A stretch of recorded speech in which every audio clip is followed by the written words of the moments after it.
Great to have you here today, and in this video I'm going to talk about really the one tip, my kind of favorite drill that I do, or the favorite feeling that I have when the driver gets off track. Now let's talk about a couple things that's going to happen when you're hitting your driver well. You really want to make sure that you load up, and even if you're inflexible, I want my hips to turn, and a good way to do this is to feel like I soften up my lead heel a little bit. So as I turn back, I want my lead heel just to barely come off the ground a little bit. And for me, the number one tip that I like to feel here is to feel like someone has tied, usually on the outside of your pants, there's a belt loop or something like that. I want to feel like someone's standing about 45 degrees behind me and to the right, and they have a string that's tied to my left hip. And there's also a person that's directly behind me this way, and they have a string, this same string tied to my left hip. And in the backswing, I'm going to feel like this person back here pulls that string and gets my hips to rotate. Now that is so important, and so many players that I see don't do enough with the hips, and what ends up happening is we do all arms. So we pick up the club with the arms in the backswing, and now there's so much effort because it's just an all arms downswing. We start to cast. A lot of times you'll find yourself kind of standing up out of your posture and throwing the club at it. A lot of that stems from the root cause is not getting the body to turn. So I want to imagine, again, this guy back here has this string tied to me, and as I go into my backswing, he's going to pull that left hip.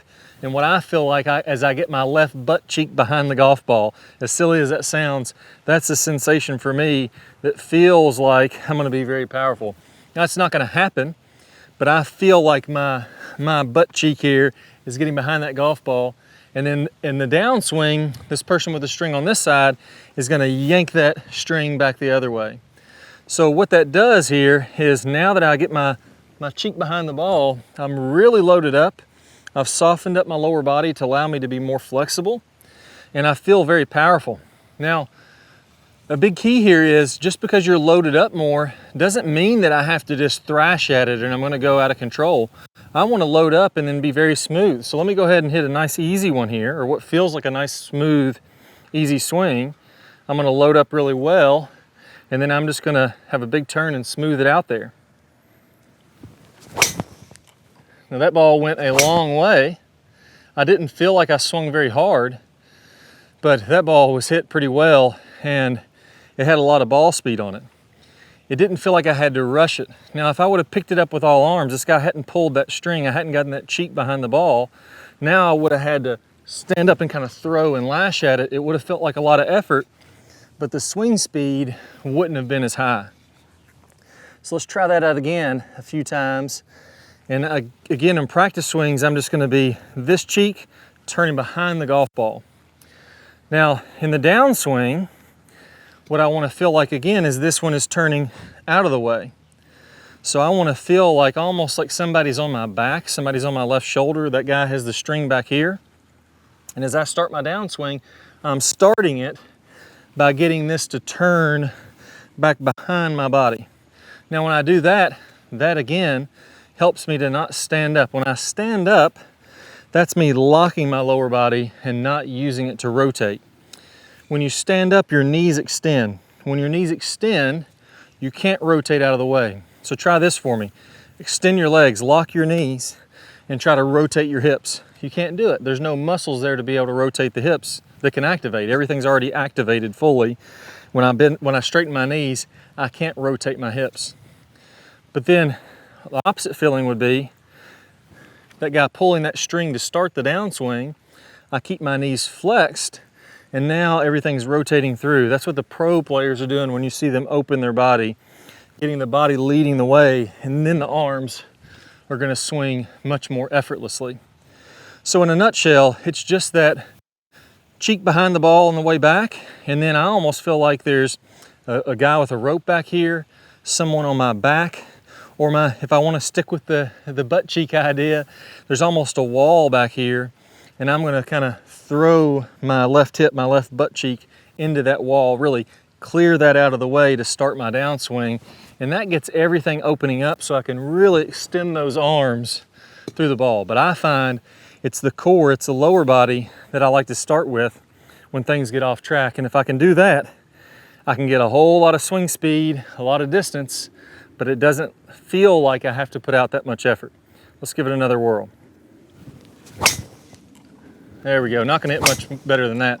Now, one thing when we're doing this, when we get that body more active, a lot of players never learn to square up the face. So sometimes when we start with that body rotating in the downswing, if we imagine this club face here, it stays open. So you can see how my face is pointing way out to the right. Now, we want to learn the right way, what the pros are doing to square the face.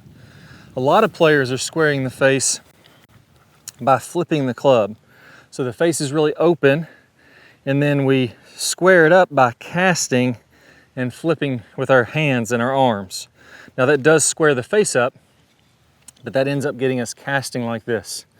The right way to square the club is a special move with the wrist by doing this. You can see how now that face is opening and closing as I'm doing this, but it's a wrist motion. It's not this one, it's more like this. And there's a specific way you want to feel this in your left hand, even in your right hand. And I have a great drill, it just makes it intuitive. It's called the tennis racket drill. And when you visualize moving a tennis racket the certain way I'm going to show you, it makes it really easy. Now when you open up your body, that face is going to be square and you're getting that nice draw. Not only that, you're getting the compression or that pop. Sometimes you'll hear somebody hit a shot and it just kind of pops off the face. It explodes. It has more speed to it even though it doesn't look like they're hitting it that hard. A lot of that is coming from the specific way that pros are squaring the club face with their wrist in the downswing. When you put these two things together, I get my lower body moving more, and then I start to square my wrist up so I always have that ball going straight or slightly turning over from right to left, or really just not having a ton of movement on it. I can swing as hard as I want to, I can be as aggressive as I want to, and I know I'm going to hit a good solid shot. So I'm going to play a preview of that tennis racket drill. It's going to show you this wrist move here in a second. All you need to do is go ahead and click the card that pops up on your screen. And if you don't see the card, no worries at all. Just click the link down below in the description. And I can't wait to show you this. I know it's going to help your game a ton. So best of luck, and I'll see you in the tennis racket drill. Good player problems. We're going to talk about shallowing that club shaft out as we're starting down, as we're doing this rotating of the face that we worked on in the last video. As we start this downswing, what you'll see with basically all of the top players is instead of coming kind of over the top and letting the hands come out away from their body, letting the club come out away from their body, again coming down steep into the ball and then having to open up, kind of fillet open the face and add loft to it. The flattening of the shaft should happen as soon as we start down. So as we start this downswing, what we want to have happening here, you can imagine that if I draw a line from the hosel of my club up through my right elbow, that's my swing plane line, my elbow plane. As I go to the top of the swing, I'm going to be slightly above that. And then as I start down, I want my hands to start to shallow out. I want the club to shallow out inside of this elbow plane. And at the same time, I'm going to be